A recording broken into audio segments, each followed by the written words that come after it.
అక్రమ నిర్మాణాలు కూల్చేస్తామని బీరాలు పలుకుతున్న కాంగ్రెస్ ప్రభుత్వం జన్మడ ఫామ్ హౌస్ ను ఎందుకు కూల్చడం లేదని కేంద్ర మంత్రి బండి సంజయ్ అన్నారు. తమ భవనాలపై చేయేస్తే ప్రభుత్వం అంతు చూస్తామంటూ అక్బరుద్దీన్ ఓవైసీ బెదిరిస్తే ఎందుకు స్పందించడం లేదని ప్రభుత్వాన్ని ప్రశ్నించారు. పెద్దోళ్లని కొట్టి చిన్నోళ్లకు ఇవ్వాలని కామెంట్ చేశారు ఆయన. కొందరు తెలిసి తెలియక ఇల్లులు కట్టుకున్నారని వాటిని కూల్చేస్తే ఎలా అని ప్రశ్నించారు.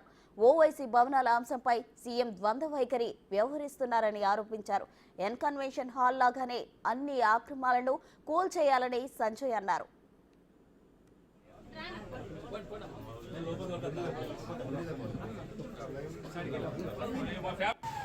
చెరువులు కబ్జా చేసి, ప్రభుత్వ భూములు కబ్జా చేసి, కుంటలు కబ్జా చేసి, అక్రమంగా స్వార్థం కోసం నిర్మించుకునే దేన్నైనా కూడా వాటిని చర్యలు తీసుకోవాల్సిన బాధ్యత ప్రభుత్వాల మీద ఉంటుంది. దాన్ని ఎక్కడ వ్యతిరేకించే ప్రసక్తి లేదు.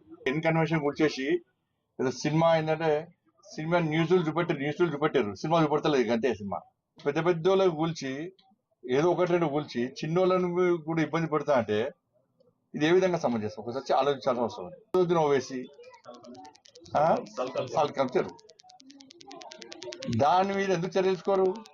దానికి ఏం చేస్తారంటే ఒక ఆఫీసర్ అంటాడు నెక్స్ట్ అకాడమిక్ ఇయర్ లో యాక్షన్ తీసుకుంటారా.